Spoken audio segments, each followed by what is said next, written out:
So we got 11 minutes.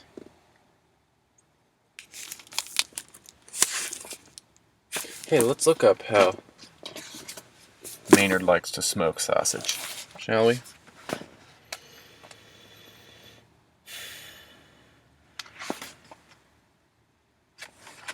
Maybe he doesn't. Oh, yes, he does.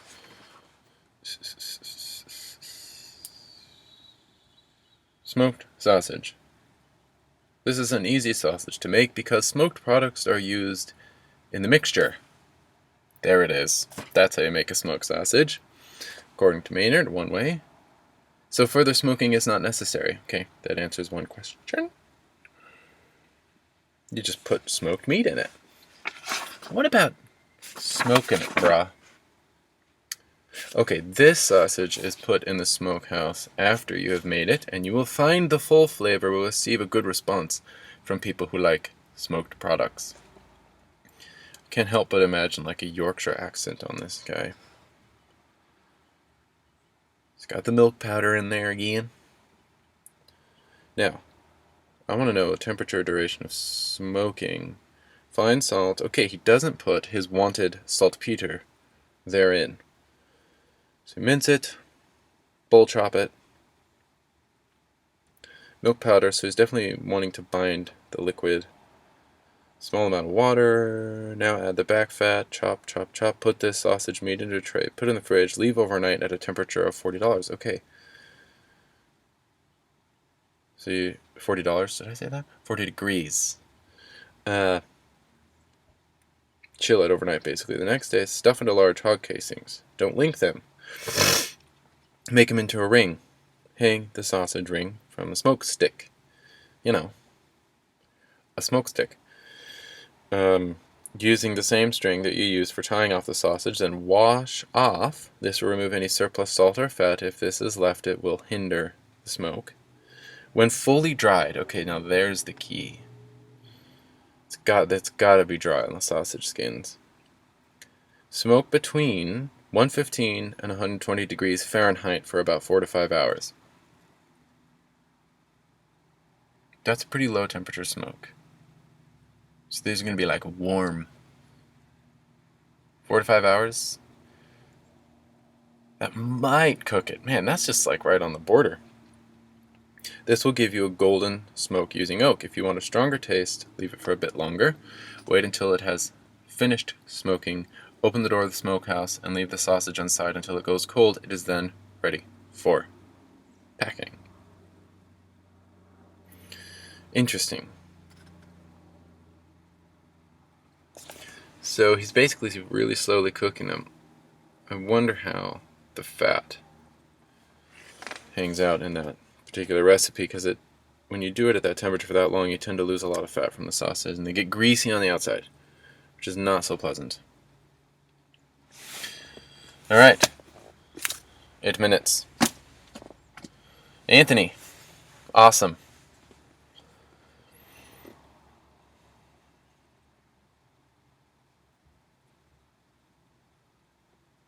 Good.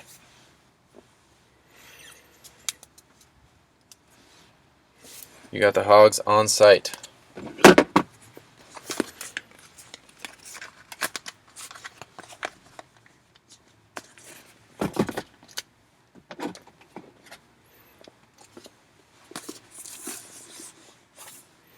Hey Dan, good morning.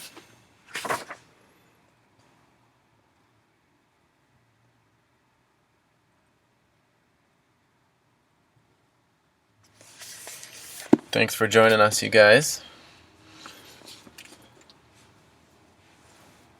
I hope you don't mind the accommodations here.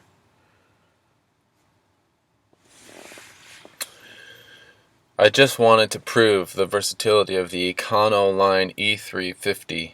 That's redundant. The Ford E350, 15-passenger van. It can host a conference on small-scale processing, just in case you thought it could only host 15 people.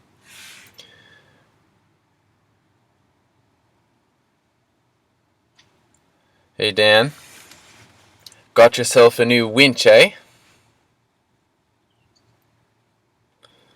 That's awesome. You don't want to be buying winches, though. That's something else. But yeah. Is it a chain winch, or is it a push button electric winch? Yes, we are at the library. We are, all of us, at the library. There's something about Saturday morning Wi-Fi at my place, because we've done several test runs. We get a good stream.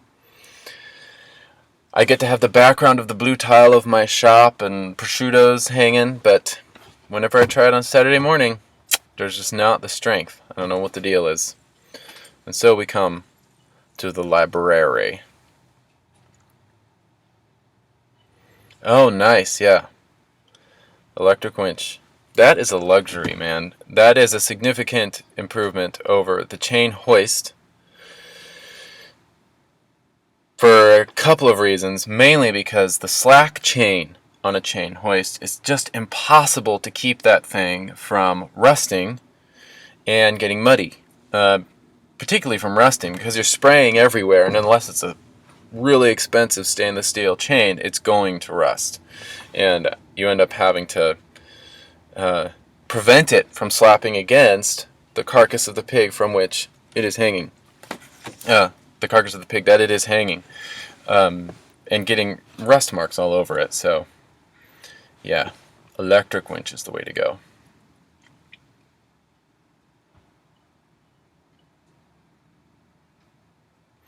Trimming out the hog head. Yeah, there's a couple ways. I think if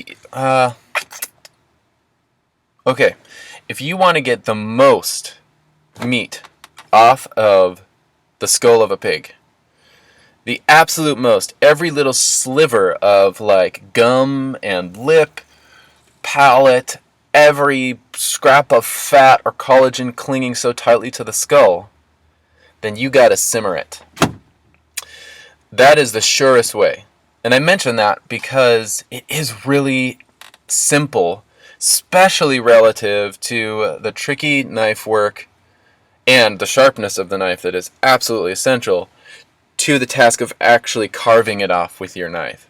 So, one option, and this, obviously it kind of steers the preparation of the head meat in a particular direction, either in the direction of bath chaps, which are basically just gently poached jowls, or in the direction of head cheese.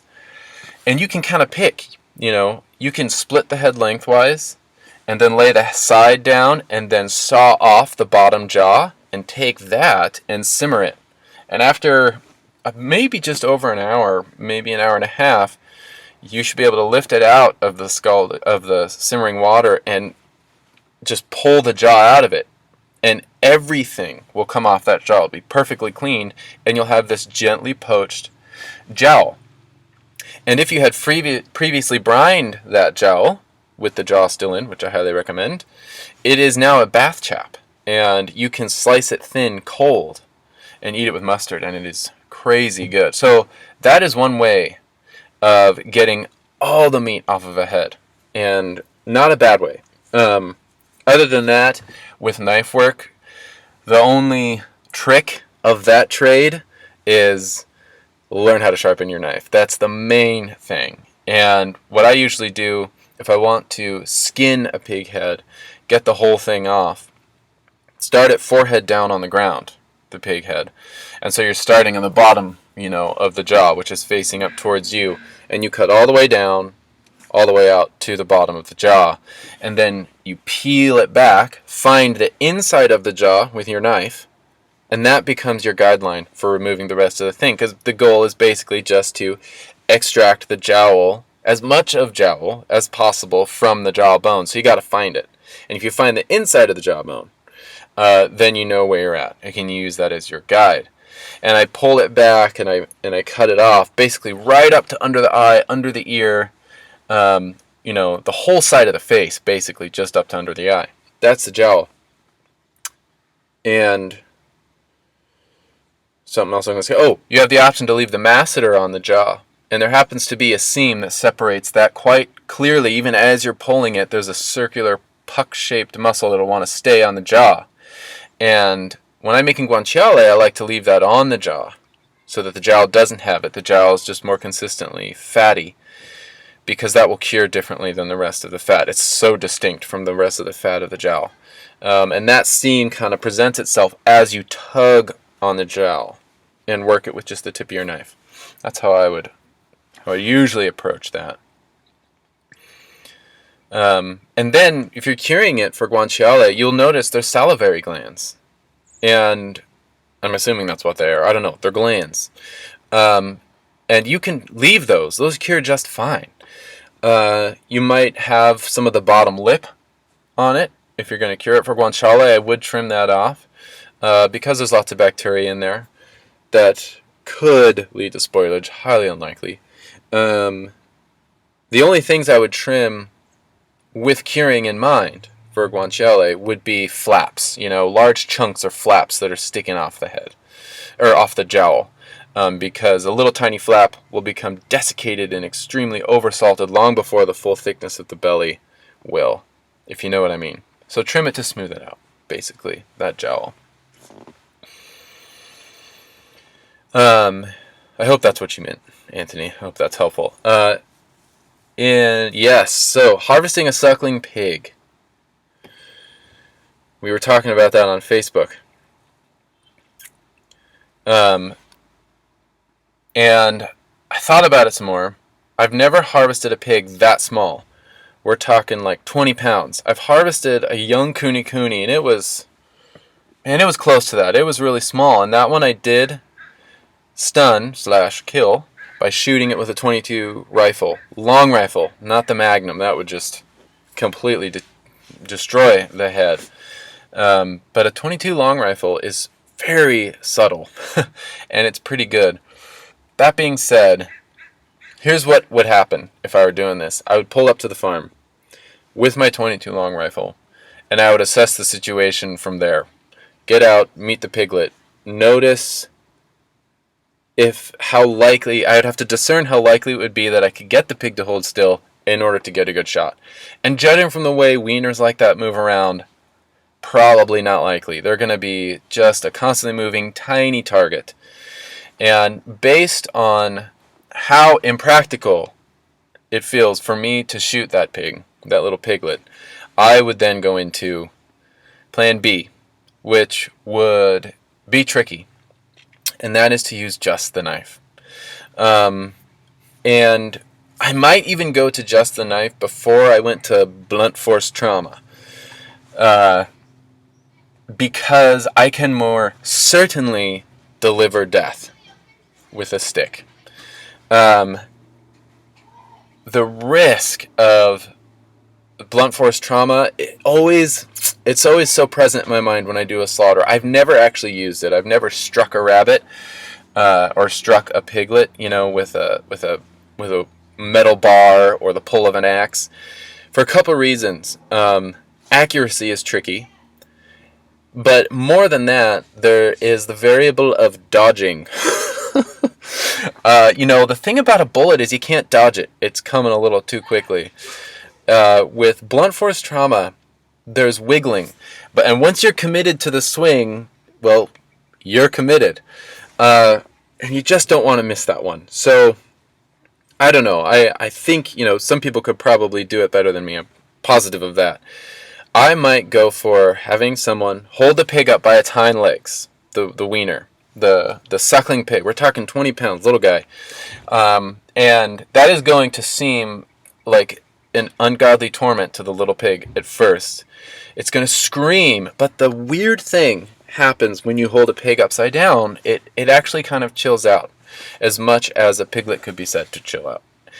And so that might be your best bet. Hold it upside down in between your legs. And I've done that when I have helped people castrate little piglets. You hold them upside down and they'll scream, but then they kind of stop. And they're just a little confused by the whole orientation of being upside down. And they tend to chill. And so hold it upside down. And then I would, again, must be a super sharp knife. You would just go right in and do the stick. Right where we always do it. And the pig would bleed out, and it would probably vocalize during that process.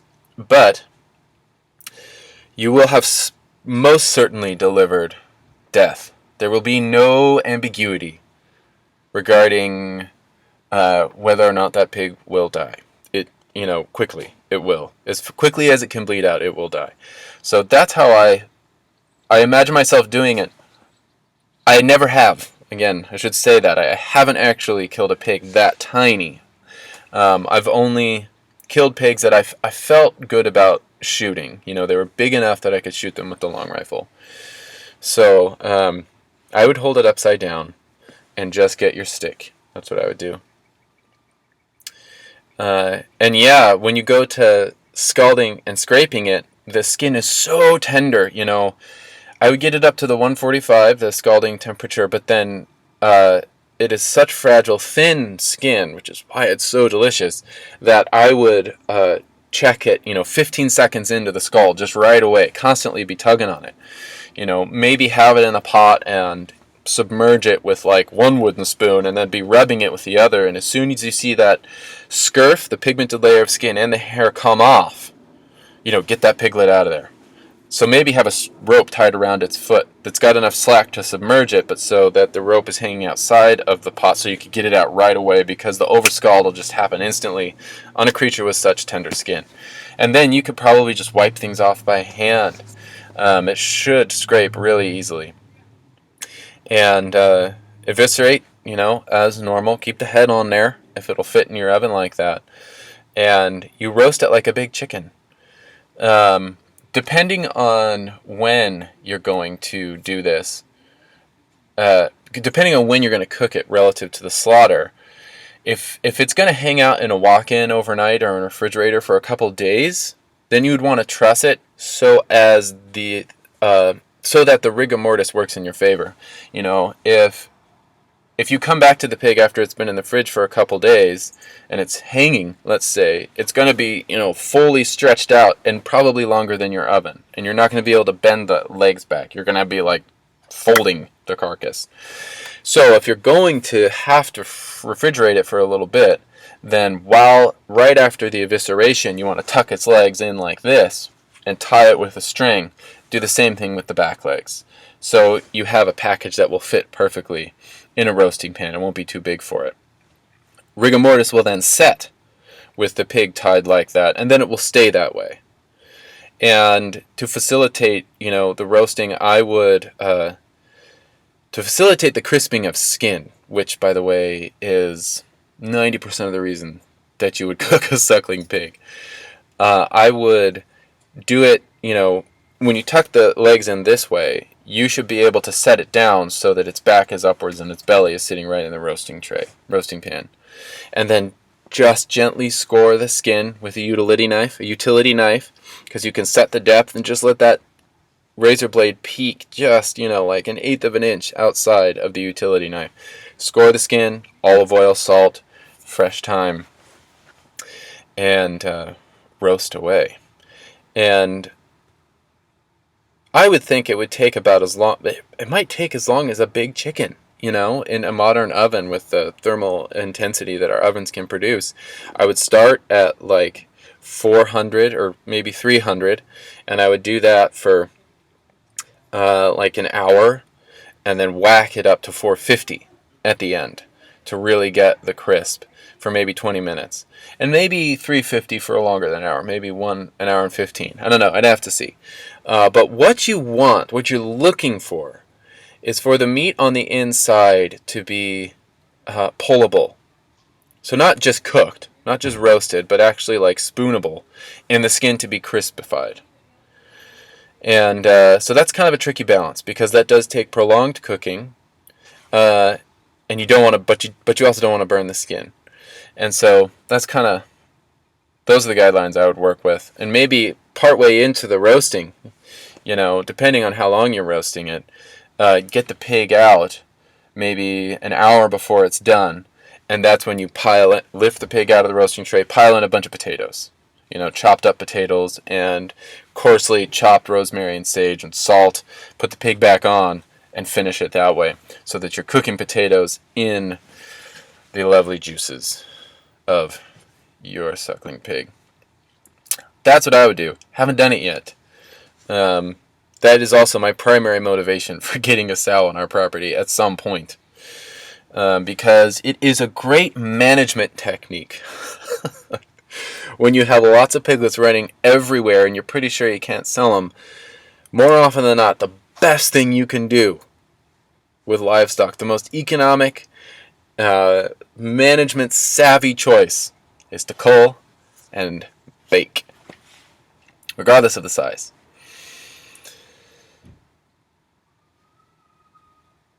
Oh, good, yeah, the sharpening thing, Anthony, that is... I give all the credit to Murray Carter on that one. CarterCutlery.com. Also, check out his blade sharpening DVD. Life-changing. Just like you say, it changed my life. It suddenly makes everything possible. All the things that you used to think were difficult with home harvesting become easy because you realize that the barrier wasn't skill or some esoteric strange tidbit of knowledge or something only the professionals know. The only thing you lacked was a sharp knife, because you can picture everything. You could actually figure it out. And if you have a sharp knife, there's no disruption between what you want to happen in your brain and what actually happens. The knife just enables that. If it's dull, though, it crashes all of your dreams every time you go for it. Beautiful. Oh, good. Ellen, good. We got a good crowd. Sweet.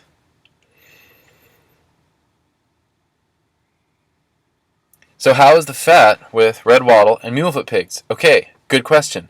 Mulefoot pigs are lard pigs. So the fat is plenteous. First thing to note. Very much of it there is on mulefoot pigs, as Yoda might say. So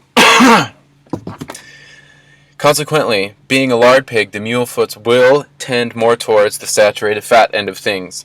And by that we mean solid fat, white fat.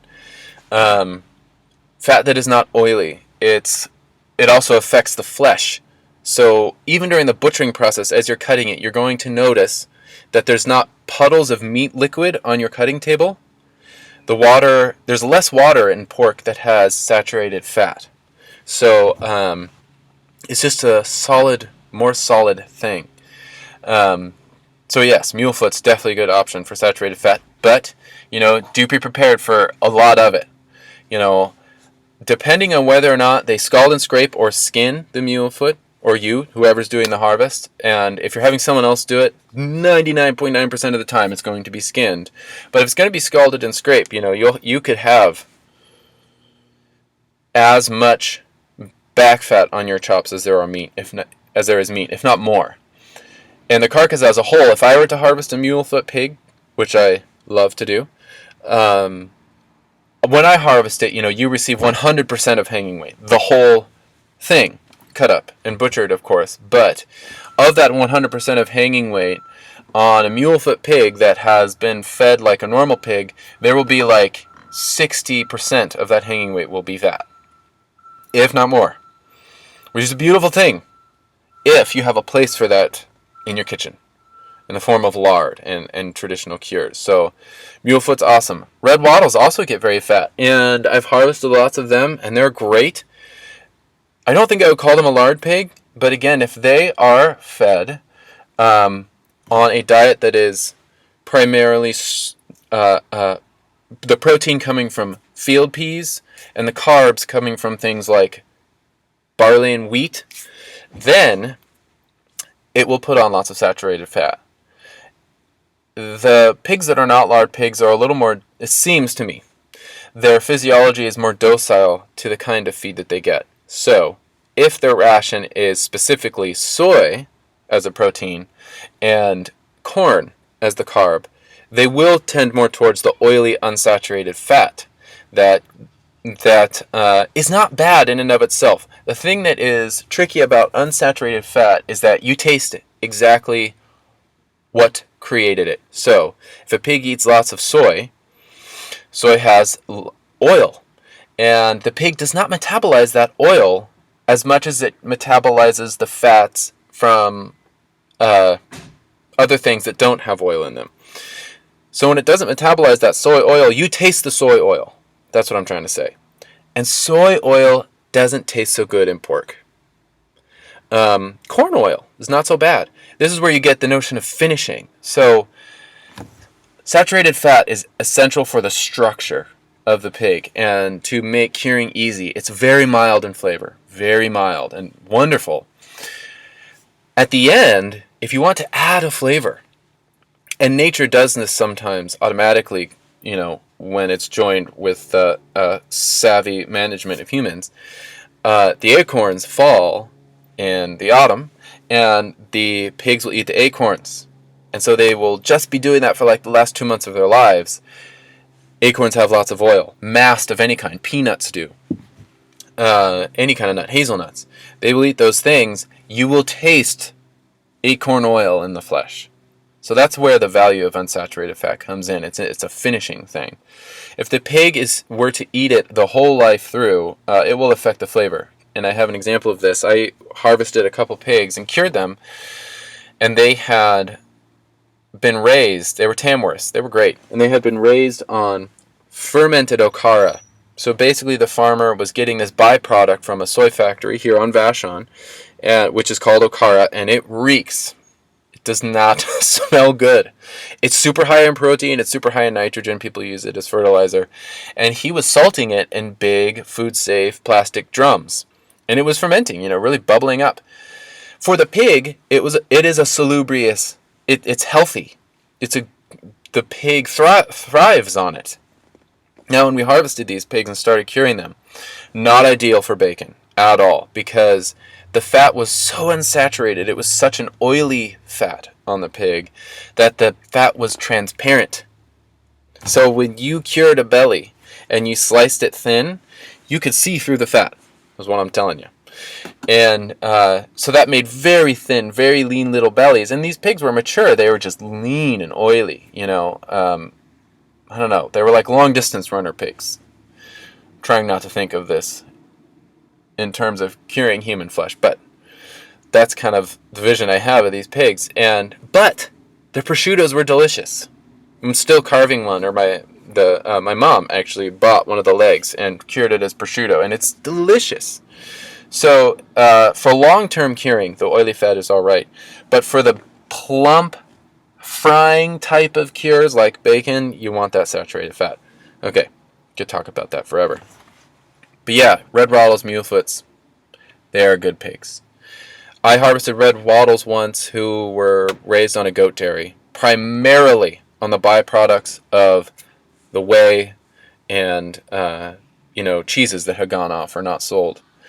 And those pigs, case in point of that unsaturated fat coming from the milk, becoming part of the pig fat and manifesting itself in the final flavor, those pigs, right when we eviscerated them, it just smelled like cheese. It was delicious. And there was a lot of fat, and it was oilier. It was on the oilier, unsaturated side, but beautiful. In fact, we cooked one of those shoulders from one of those pigs, and it is on the Anatomy of Thrift, the side butchery video. We have the segment where we slow roasted the Boston shoulder. And there's a picture of it, or a film clip of it, on our dining room table before it's cooked. That was from one of those dairy-fed red wattles. Beautiful dark meat, great pigs. Okay, so, Dan, you have good specific measurements where the 22 long rifle round is to go. Can you be that specific where the stick should exactly go? Yeah, okay. So, to get the job done, which is to get the blood out of the pig, you don't have to be that specific, to be honest. My thinking is, the heart, it's not exactly like a pump, but it kind of works like one. And I want to be as far away from the heart as possible when I make the stick. Standard operating procedure is to almost stab the heart itself to get very close to it. And they tend to send the knife down right here, pivoting on, they don't have a collarbone, but on their sternum, more or less, really close to the heart. And sometimes they can nick the aorta. and sometimes that'll fill the chest cavity with blood. And it'll still probably bleed the pig out sufficiently. Fine way to go. So that is the more standard way. You kind of find the breastbone, the sternum on the pig as it's on the ground, and it'll be starting to convulse right after the bullet. And they'll go in there and they'll rake up the spine, laterally, along the spine, parallel to it.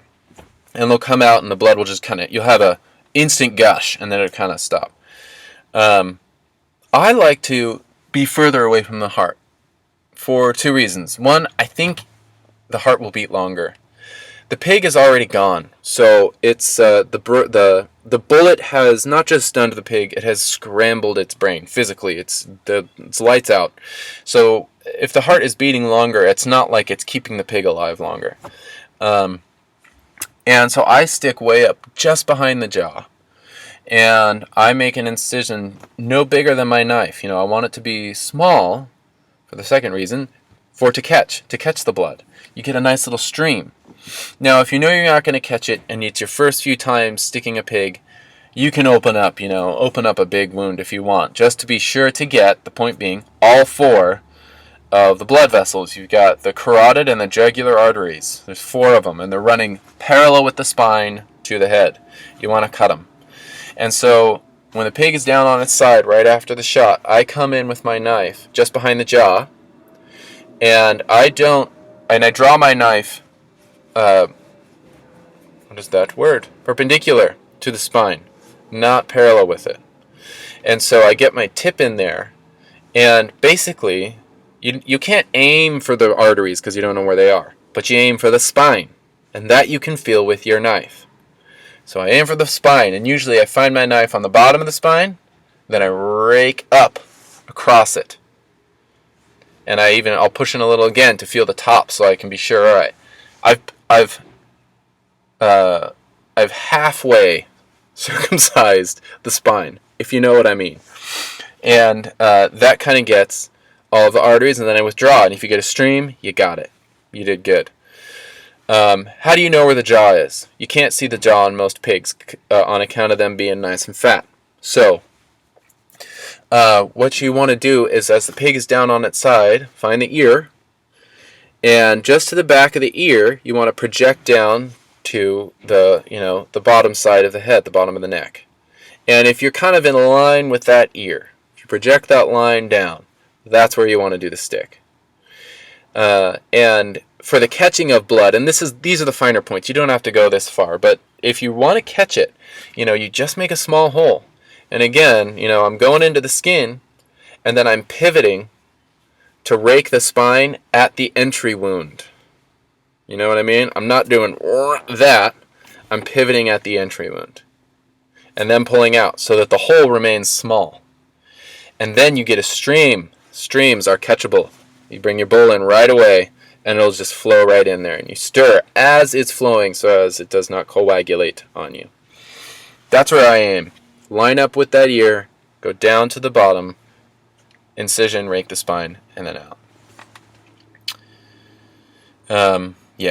So that's how I stick the pigs. I hope that makes sense, Dan. Really, anywhere along here will do the job. When the first few pigs I stuck, I went in and just opened up the whole thing. Huge gash, immediate bleed out. The thing about slaughter is you can't go too far, because the worst thing that can happen is that you will kill the pig, which is what you want to do. So it's better not to be timid and just open things up, and then really start to refine your skill once you've got the finality and the you have made the death definite. It's happening. No ambiguity in that realm. So I hope that helps. Oh,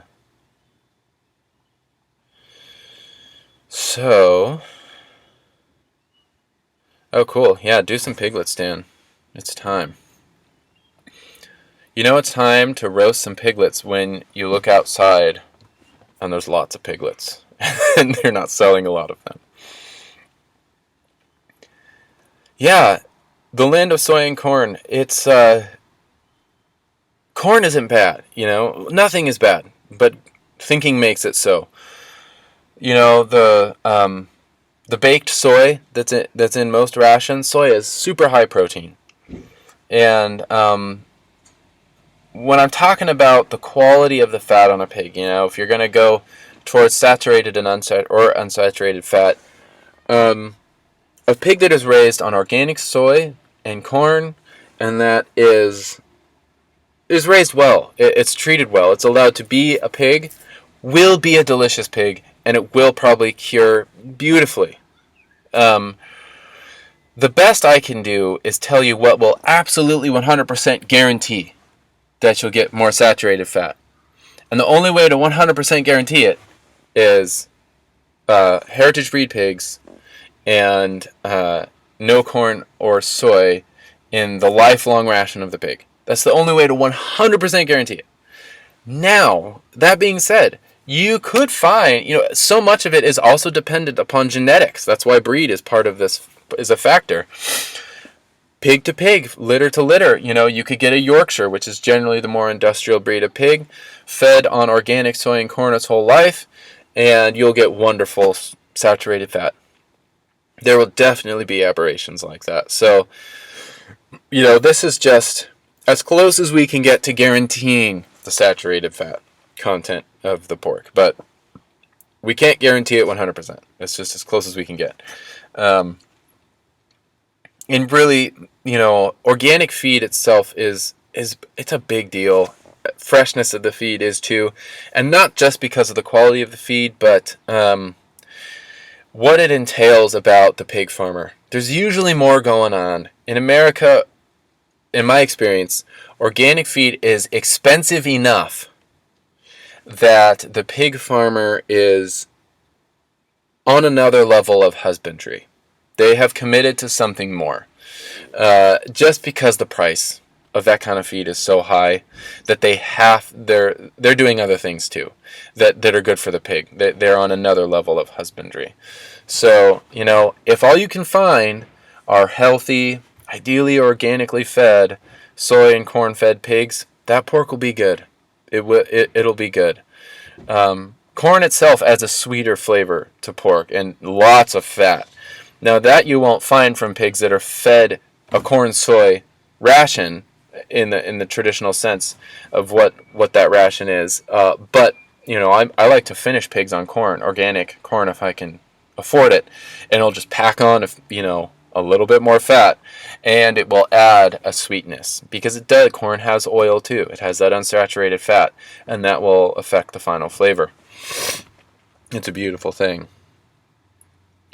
So if refrigerator space is limited, from Tim, what is a good approach to allowing the carcass to hang rest without having to go straight to the freezer? Good question. So your best bet is to wait till it's a refrigerator outside.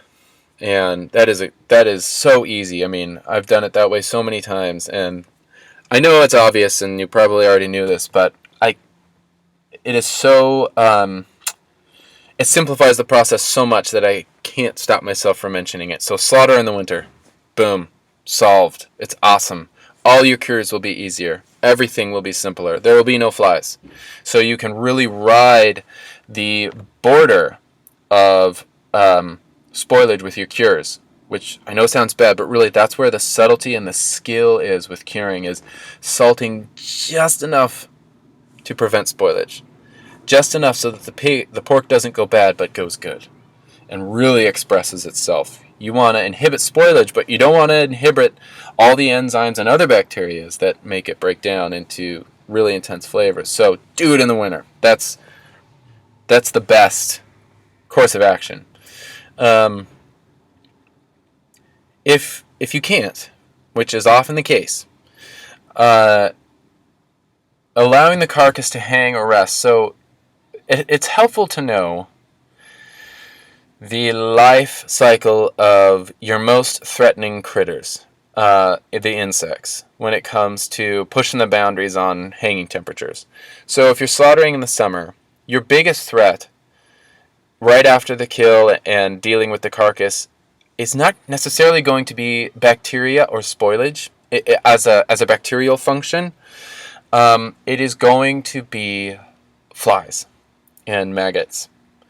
So on these hot summer days, like right now, I'll be harvesting a pig, and by the time I roll it into my truck to chill it, it's already got fly eggs on it. Already. Happens instantly, depending on where I'm at. And farms tend to have lots of diversity in fly populations. But I know that through refrigeration, those fly eggs will be rendered inert. They won't survive.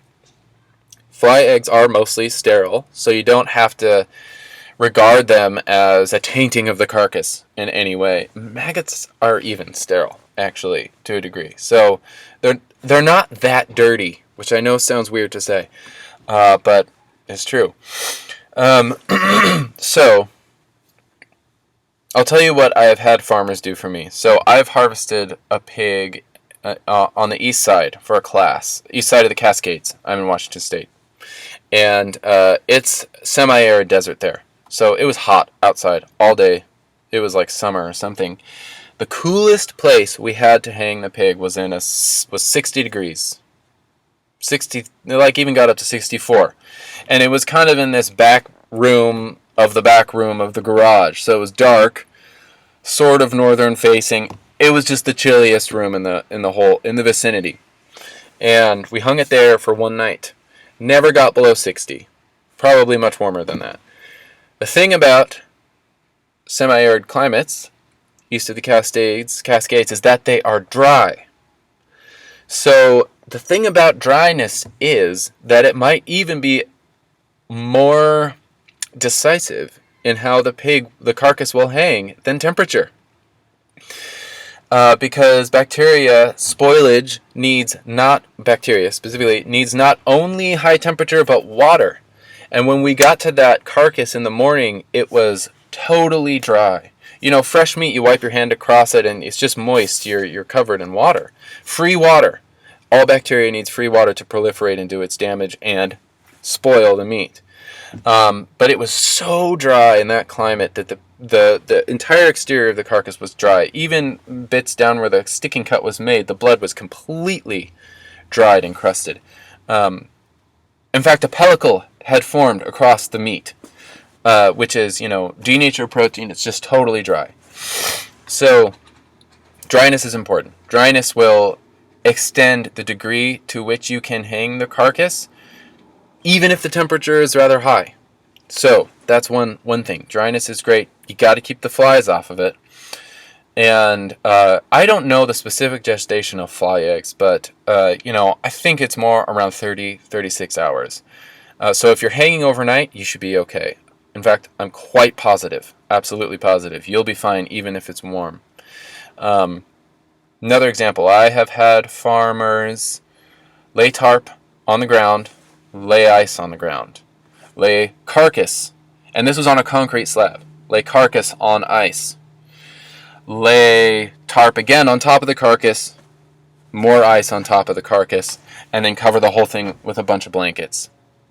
So, and that worked fine. The thing about that is that it restricts airflow, so you're not getting the benefit of the dryness. You are getting it pretty chilled, where at least where the ice is touching the carcass, we're sort of chilling it. But again, this is just overnight. So it's not long enough to really let funk or spoilage or bacteria take deep root and do some serious damage. Because if you're going to if you're going to store it this way overnight and then butcher it the next day, and by that evening have it in the freezer, you're fine. You're fine. No problem. Or have it in refrigerated temperatures. Because usually by the next day you can get it into chunks that will fit, even in a domestic freezer. So those are some strategies. I tend to err on the side of maximizing dryness and airflow if I have to hang even without refrigeration. So to me, keeping the air moving, keeping the carcass dry. Usually the summers, when you might be needing some alternative methods to refrigeration, will be dry. And to keep it that way, keep a fan on it, which might also help keep insects off of it.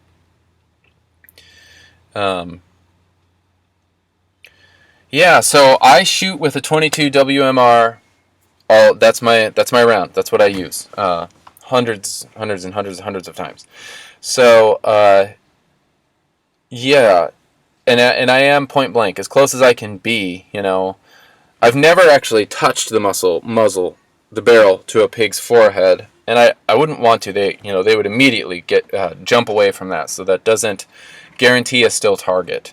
That would actually, ironically, make it very easy to miss because they would move instantly. So, but I am like at most, my ideal range is 3 feet or less, really close. And I've never had significant issues with overpenetration unless it's a really tiny pig. But even then, that's not a big deal. This is not important, but interesting. Domesticated pigs have been selected for prolonged adolescence throughout history. So the pigs that we eat are fast-growing adolescents, if that makes sense. So they retain adolescent bone structure longer. So they don't become mature adults quickly, even though they grow quickly, which is interesting, right? It's one of the signs of early domestication in archaeological records, that you can see when people started domesticating animals when they have a prolonged adolescence.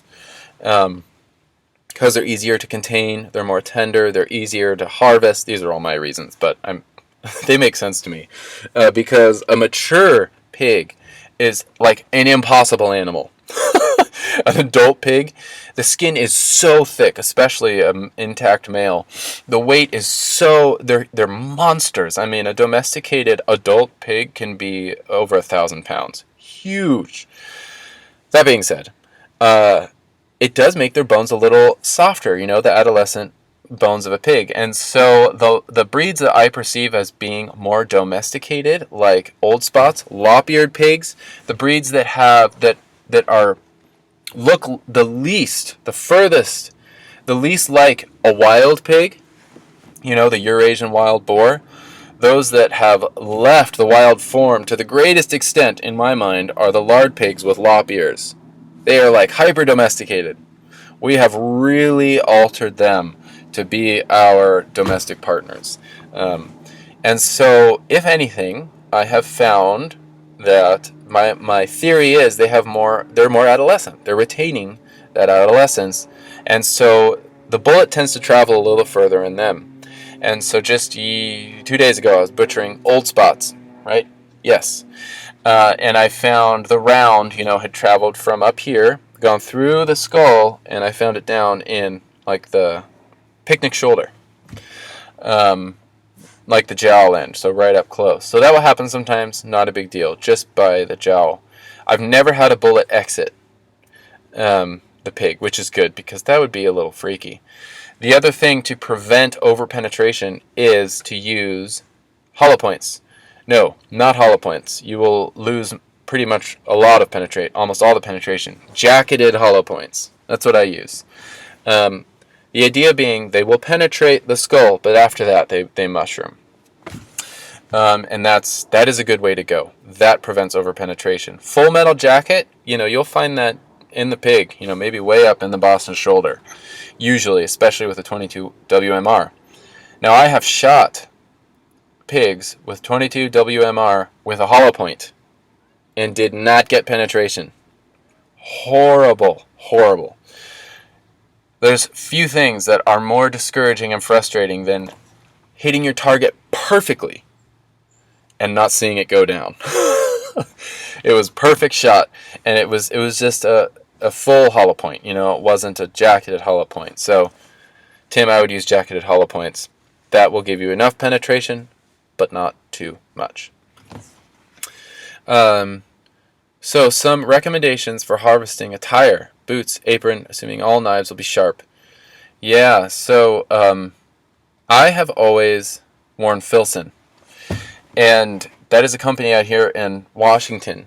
And I guess there's two spectrums you could go. You can go with the neoprene plastic stuff, plastic aprons that are sprayable, or you can go with fabrics, natural fabrics, and like cotton or wool. When I'm harvesting in the all year, I am wearing a thing called tin cloth. And this is pretty particular to the kind of harvesting I do, which is in the bush. I'm going to small farmers, and the pigs are outside. They're more or less what we would call free range, and they're also being used to clear invasive species such as blackberries. And blackberry canes are a wicked thing, and they are everywhere in my region. So tin cloth is the only way to work in any proximity to blackberries and not be completely lacerated. So tin cloth is a very thick cotton canvas that has been waxed. And it's impenetrable, and it is, if you keep waxing it, if you maintain it, which I confess I almost never do, it is totally waterproof too. It sheds water. So for this climate, moist, but not freezing, not too cold, and lots of understory with thorns, tin cloth is absolutely indispensable. I can kneel, I can wade through blackberry canes. I just had, one pig, I couldn't get it. It wasn't hungry, so I couldn't get it to the edge of the fence line where I like to shoot them. It wanted to take a nap in the middle of the blackberry thicket, completely inaccessible. And so I had to shoot it in the middle of the blackberries, and then I had to go in and stick it in there and drag it out. All of which would have been totally impossible with like the plastic aprons, The plastic stuff is great, it's very rinsable if you don't need lots of range of motion.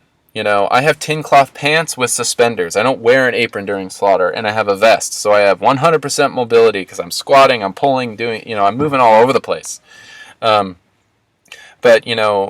big muck boots with a full body plastic rubber-like apron is really constricting in your movement.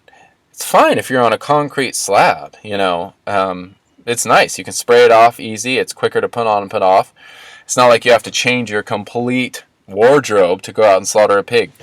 But with me, slaughtering in situ on the farm, it's absolutely indispensable. Tin cloth. So the company is Filson. They're awesome. It's expensive. They have a lifetime guarantee on their stuff. Most of them are made in this country. Pretty indispensable stuff. It's really good. I do wear muck boots. I have extra toughs, and they're all right. I don't like muck boots. They cramp my style. And but I can still pull big pigs with them. It's hard to lift and move heavy things with muck boots on because your agility is so limited, and you don't have lots of support, ankle support, or anything like that. Nonetheless, I keep trashing my expensive leather shoes or boots if I use them during slaughter, because they're getting wet with hot scalding water, cold water, mud, and drying, and that just destroys good shoes way too quickly. It becomes very expensive to have them rebuilt constantly. So my favorite harvest attire: tin cloth, Filson vest, tin cloth pants with suspenders, and the tin cloth pants have the old-fashioned cut of waist, which means you can bend down. It accounts for your wedding tackle, which modern pants don't. The zipper's like this big because there's like a gap, as if the males of our species don't need a little bit of room there. So you really want the classic cut tin cloth pants, which means they ride high. The zipper's like this long. They ride really high, and it's great. You have full movement, awesome. It's more in tune with the shape of the human body, which you think should be an obvious element of clothing made for the human body. But alas, our fashions run contrary to our biology sometimes. So, yeah, tin cloth Filson pants. And a knife scabbard. Or no, holster. They're called holsters. Knife holster. Don't even mess around without one. So convenient, so good. I actually just affix mine to my body with a leather belt. They have chains that allow it to hang a little lower, in which case you can put the knife holster on your right side, if you're right-handed, on your right hand. I hold mine up with a belt, which puts the holster up higher, which is awkward on my right, so I actually end up keeping my holster on my left side, so I can reach across. But a holster is not a sheath. It is a way that you can place the knife in without trying to aim, get the blade in there and slide it in, and pull it out really quickly. And they're made of plastic, and there's usually just enough space, and it's gradated on the holster for it to pinch the beginning of the wooden handle on your knife. And so it stays in there pretty secure. Absolutely must have a knife holster. Totally awesome. Otherwise, you're setting the knife down everywhere, and you're tied up in the pig, and you're like, I need a knife, and you gotta let go of the pig and go get it. It's a pain. So, yeah, definitely. Specific knives, again, sharp ones. I mean, I can't. Knife shape is almost irrelevant to me. I hardly ever think about it when I'm shopping for knives. The thing I'm looking for is thinness of the blade dimension, because that can take an acute edge without me having to spend hours to thin it and then put the acute edge on. So carbon steel and thinness. Those are the only things I think about in terms of specific knives. And I will use the same knife. Like, I have one knife right now that I have a lot of knives on my wall, but to be honest, I use like 2 all year for everything. I just slaughtered 2 pigs, so shaving, sticking, accessing the tendons, eviscerating, harvesting offal, all of those actions, making the knife, using the knife. And I'll use the same exact knife when I make chops. When I butcher the whole carcass, same exact knife. It's sharp, it's sharpenable, because again, that dimension is thin. So, yeah, thinness and carbon steel.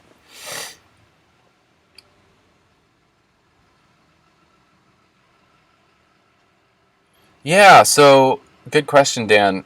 Hanging the carcass outdoors, overnight freeze, daytime thaw. I have never hung a carcass for longer than one night outside, so I don't think I would leave it there all day and then all night and then all day and then all night and do that a couple times. Although in the winter you would be fine.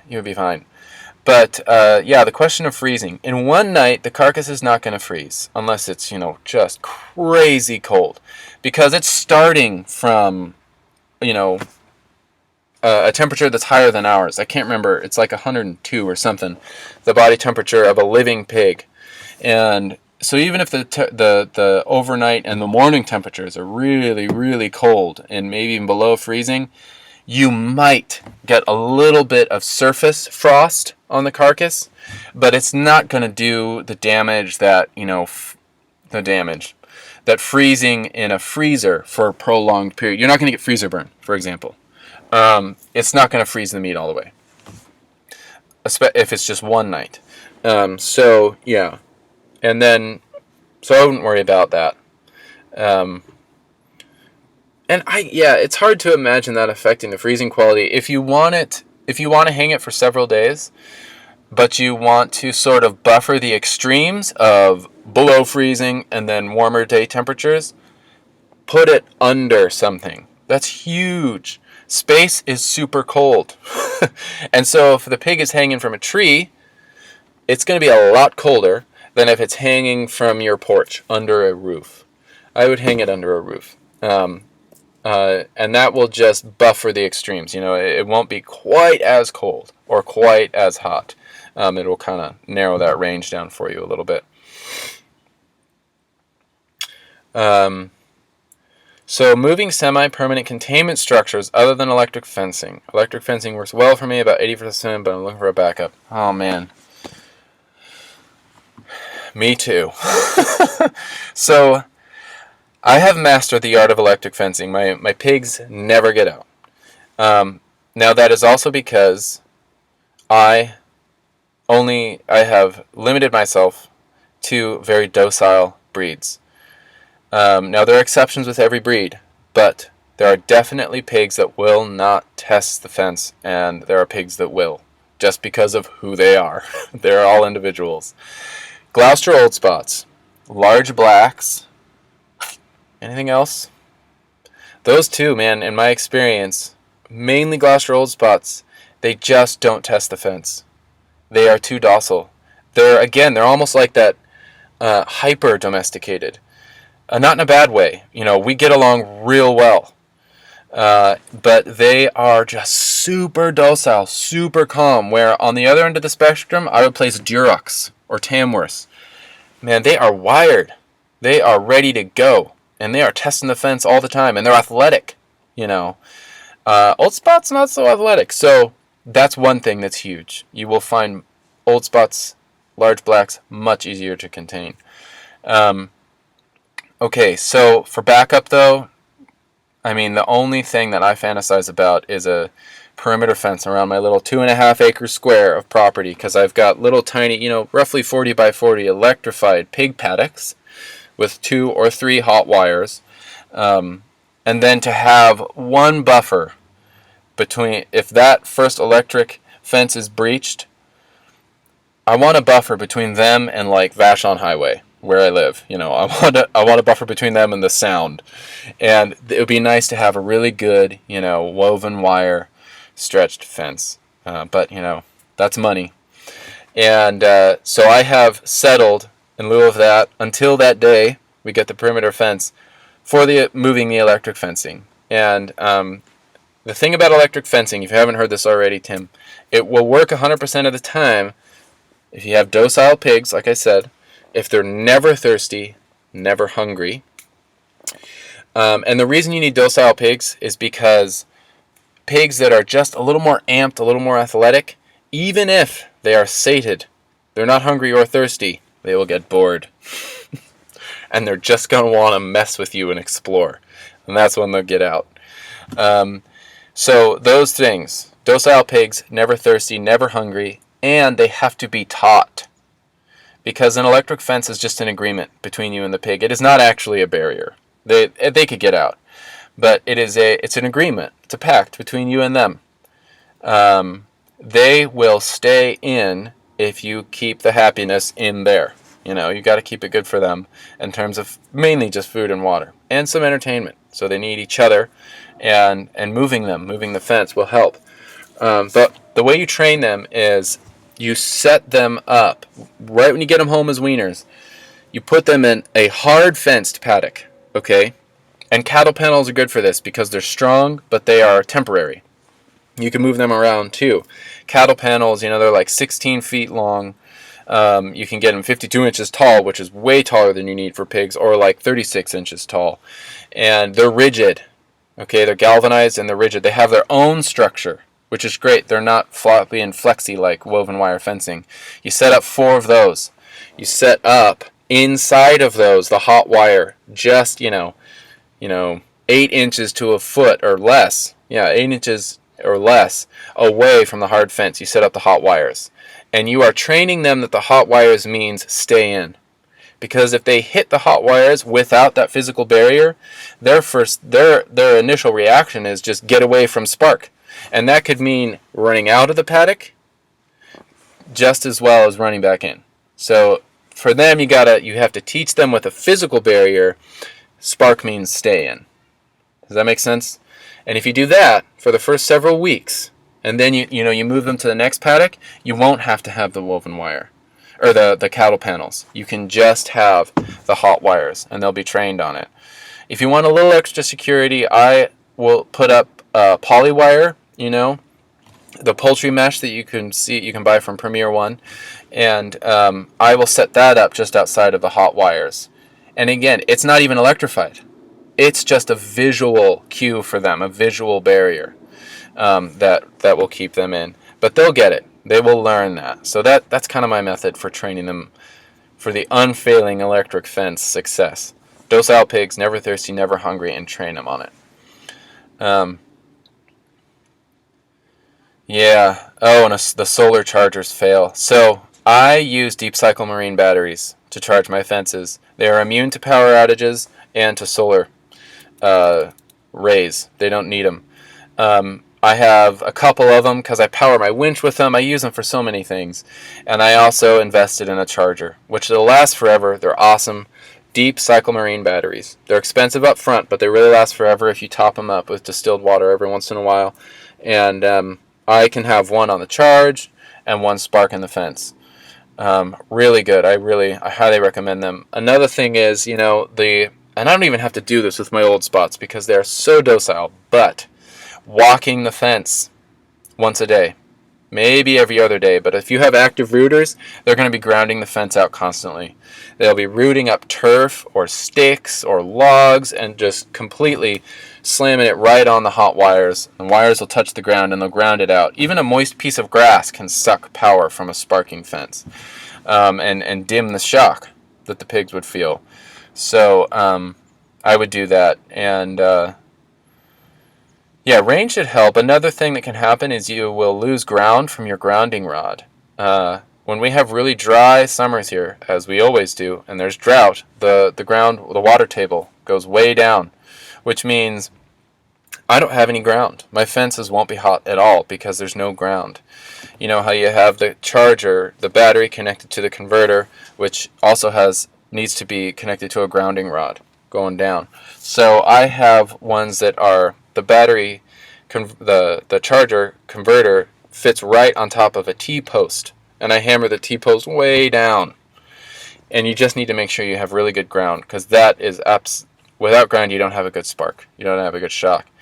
And sometimes in the really dry weather, if you just can't get ground, you might have to do several rods in the ground, all connected with wire, and then to achieve ground. Absolutely essential.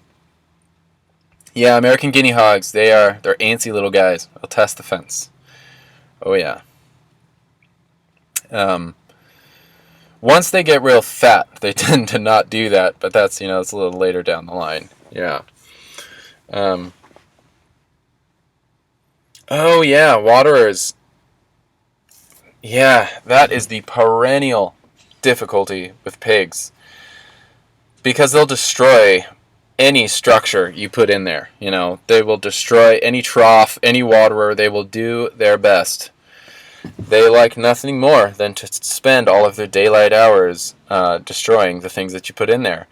So what I have gotten to on my property, and this might not be practical for most of you, I'm not even sure it's practical for me, but I soak all of their feed anyway. So when I buy even a hog ration, I soak it in 5-gallon buckets with water, or ideally whey or skim milk when I can get it from local dairies.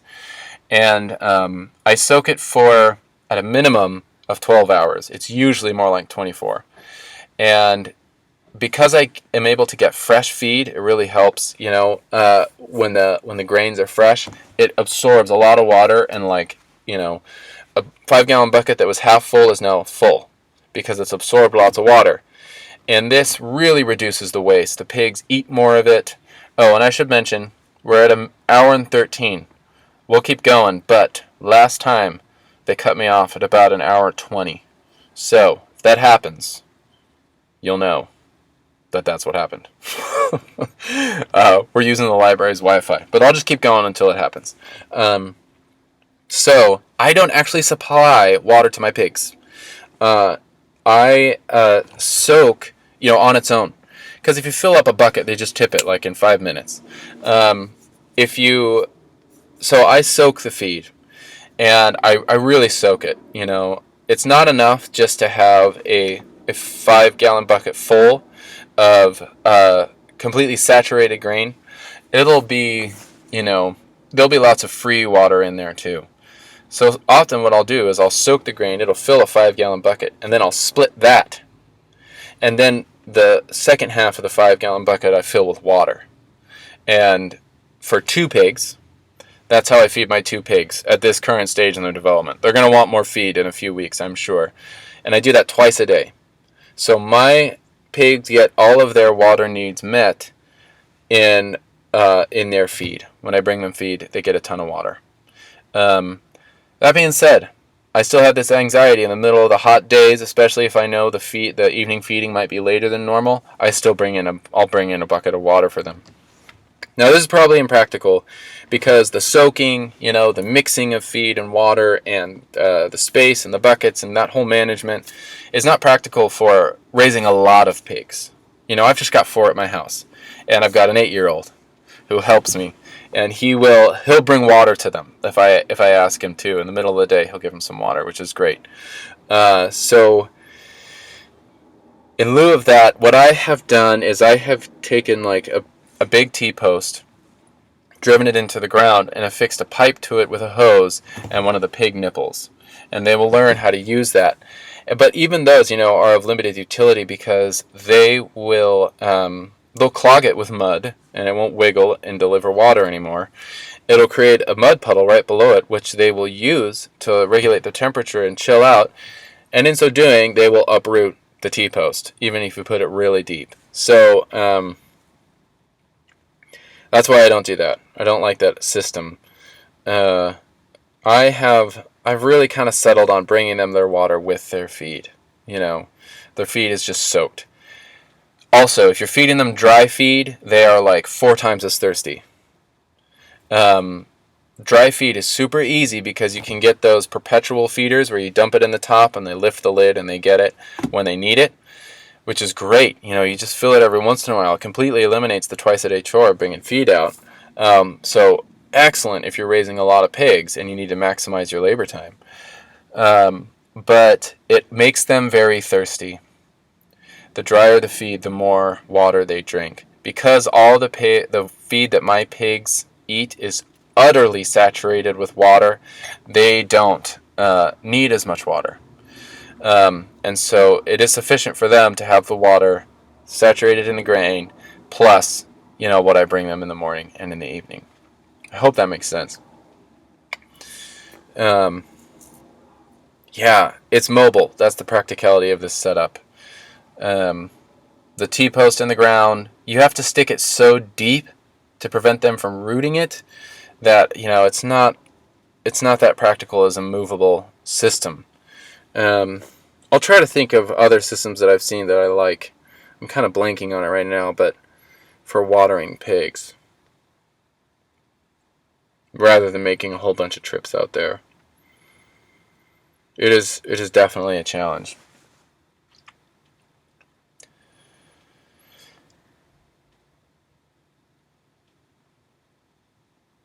Oh yeah, nice. Yeah, keep the water table high to get the grounding good.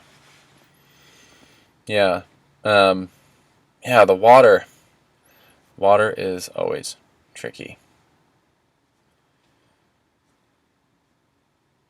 All right. Yeah, and the other thing with the nipple on the water nipple that they toggle on a T-post is that they will root. Even if you drive the T-post in deeply, they will root such a big cavern that your shorter pigs won't be able to reach the nipple. You have to keep pounding it down.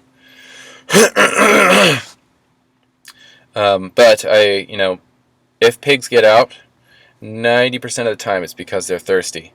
So figuring out that watering system is pretty essential. There is no barrier that can contain a thirsty pig.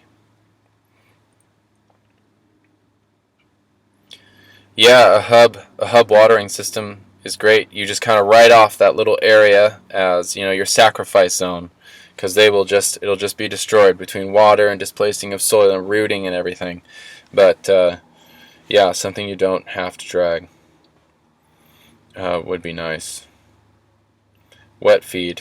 That's kind of where I'm at with that right now. Very wet feed. Yeah.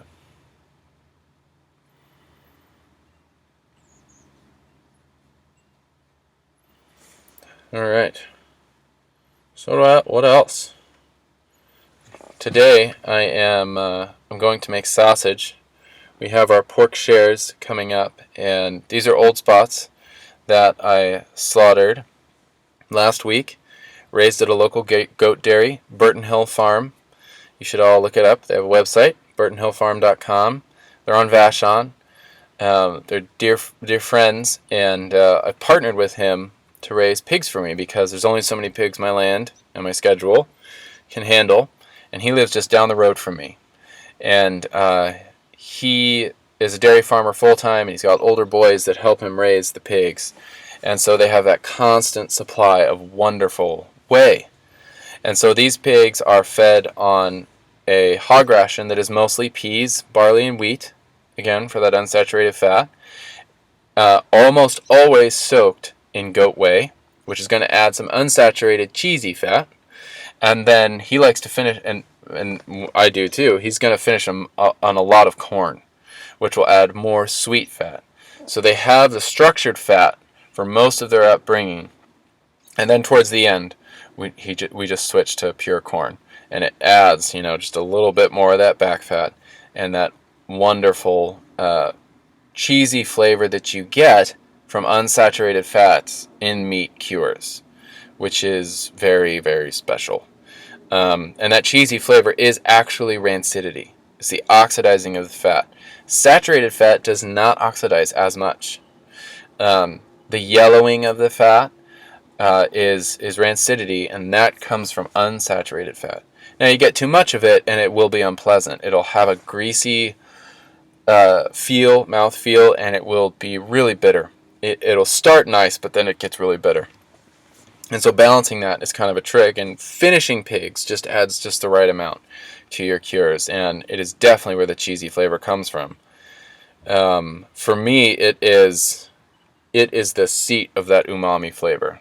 That's what it is. Rancid fat is umami. It is so good. It's like really good ramen. The most concentrated and enjoyable source that I have ever found where I've ever found that flavor, is in stock that I made from the bone of a 2.5-year-old prosciutto, which I'm going to do every time from here on out. It's incredible. The prosciutto's hanging for 2 or 3 years in my kitchen. When you hang it that long, the outside is just absolutely yellow, just completely rancidified, and so much so that it's bitter. And so you end up carving off that exterior where you're going to, before you carve down into the meat where you're going to actually eat the pieces. And enough of that rancidity has permeated the fat and the meat that it comes through, but in not an overbearing way. And as soon as you get through all of that meat and you've got just the bone, and you got to do it pretty much right after you expose it, right when you bone it out. Because if the bone sits out much longer, the scales of rancidity get tipped to the unpleasant degree. So you want to do it right away. Because again, it's just oxygen. It's oxidized fats. And simmer that bone with your mirepoix, carrots, onions, and celery. And it's unreal. It's like I can't even describe to you how good the flavor is of that stock. It is amazing. 2-3-year-old bone with all the 2-3-year-old synovial fluid next to the joints. It's incredible. It is the epitome of that rancid flavor. And I'll tell you what the most extreme manifestation of this flavor is, and you can knock it down a few notches to get the flavor I'm telling you about, describing, and that is cod liver oil. Real fermented cod liver oil. It's intense. And it has that bitter, cloying mouthfeel in the back. I kind of like it, actually, by the way. But really fermented cod liver oil. And it's a little bit of fermenting, but really it is putrefaction. It's putrefaction of cod livers. And they get funky town. And that acrid, super cheesy, heady rancidity, that's the extreme. That is the platonic form. That is the essence of that rancid flavor. So you knock it down, you get prosciutto bone stock. You knock it down a little more, you get prosciutto. Anyway, that's where that unsaturated fat goes. It goes to that intense cheesy flavor that I think is awesome. It's so good. Well, thank you, everyone. Smoke. We got a few more minutes. Let's get some more in. Oh, yeah. What woods to smoke with? Honey locust or Osage orange? Yeah. I don't know why, but I would avoid locusts. Why do I say that? I have to think about why. Oh, because, wait, right? They are, they're legumes. Isn't that nuts? I don't know if honey locust is. Black locust is. They have pods. They're legumes. And I don't know what that means. But I think I read somewhere, not ideal. But hey, you don't know until you know. So, try it. And, test it on something you don't mind. Is it a legume? Okay, it is a legume. Try it. Because here's the thing. You get a lot of you get a lot of authoritative statements on smoking woods. And the more research I do, the more I find that runs counter to authoritative statements on smoking woods. They say don't use conifers, don't use coniferous wood, don't use pine, don't use spruce. There's too much pitch. You'll get creosote. But, you look at a place in Sweden and they have been smoking their woods with pine for centuries. Smoking their woods, smoking their meat with pine for centuries. So, you just got to do it and try it and see what happens. See if the flavor is nice. And if you need a little encouragement, if you're unsure about something, talk to the old dudes. Historical knowledge is so much more valuable than a lot of the food science knowledge, sorry to say, that we have with us today. Because it gives us an essential data point that current food science neglects, which is history. How people have been doing it, how it has worked in the past. So I would ask around and do a little research, but I would also just go for it. Osage orange, I don't know. I don't know if that's actually a citrus wood. Is it? I kind of don't think so, but I'm not sure. But I see no reason why not. The main, vague guidelines people say is you don't want pitchy creosote wood. And there was something about locust I can't remember. But again, there's exceptions to all of that. It's a hedge, yeah. So it's not citrus. Yeah, try it. Do it. And what you want to make sure before you smoke it, and this also cuts back on the creosote, by the way, make sure the meat is dry. You really don't want the meat to be moist and sparkling with water droplets, if you know what I mean. You want it to be dry. And usually drying it with paper towels isn't quite enough. Definitely do that when you rinse off the salt, dry it with paper towels so it's as dry as can be. But then you want to put it somewhere, maybe even with a fan on it, to facilitate this. Refrigerators are, sometimes they hold moisture in. They're very humid. So a dry place so that the outside of the meat is dry. Very important. And then smoke it. Smoke a sample. And taste it. Your tongue will tell you what poison tastes like. And I don't know that we're dealing with poison here, but just as an example, poison is really unpleasantly bitter. And sort of like hops, which is another discussion. I'm not going to bag on IPAs right now, but, bitter usually means poison. Acrid bitterness. That you won't like it. You won't like it. That's the facts of the case. You won't like the flavor. So I say try it. And if it's very, very high BTU, keep it remote. Keep that fire remote. So you have a cold smoke. If that's your intent. You may want to cook things with the hot smoke. It has some pigment in it. Yeah, try it. Cottonwood. Yeah, good question. Cottonwood is everywhere. It's like this weed wood, right? It grows so fast. It's so dangerous. It wants to fall down. It's pitchy. It's not good firewood. It burns fast. I don't know historically. I've never heard of anyone smoking with cottonwood. I've never heard of it. And that tends to be my litmus test for a wood. But, try it. I'm trying to think. Cottonwood is funky stuff, man. It's sort of related to poplar, I think, which we have here. We have black cottonwood on Vashon. It's weird stuff. Gosh, what you guys should do is try it and then tell me about it. I don't have Osage orange or honey locust. I don't have any cottonwood on my property, so we got to try it. You got to try it. If you don't want to smoke meat, if you don't want to waste meat, you could buy some cheese from the grocery store. This is a low loss, plan. Smoke some cheese, because it only takes a little bit. It only takes like an hour, or else you start melting it.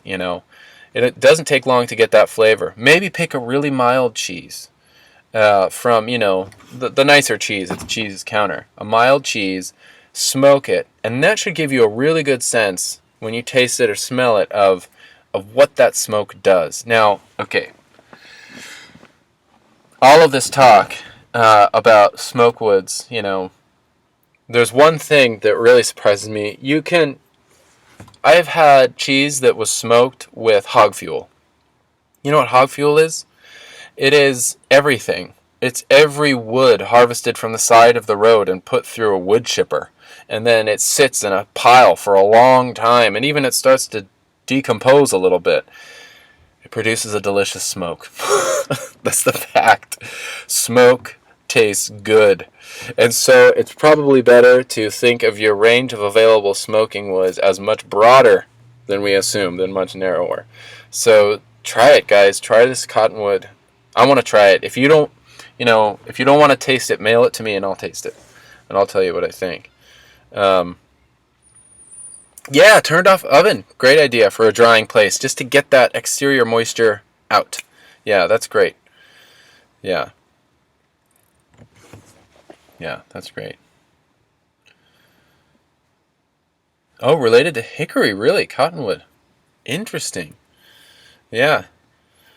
Yeah, I don't know much about it, but I say try it. Do it. You don't know until you do. You will probably discover something. You will definitely discover something interesting. It won't be boring. Of that we can be sure. Yeah. Okay. Last questions? Anybody? We covered suckling pig. That was good. All right. Well, thank you. Thank you, everyone, for participating. This was awesome. I do really, actually, I'm sincere. I want to hear about these smoking projects. Osage orange and honey locust and cottonwood. If you can make it happen, let me know how it turns out.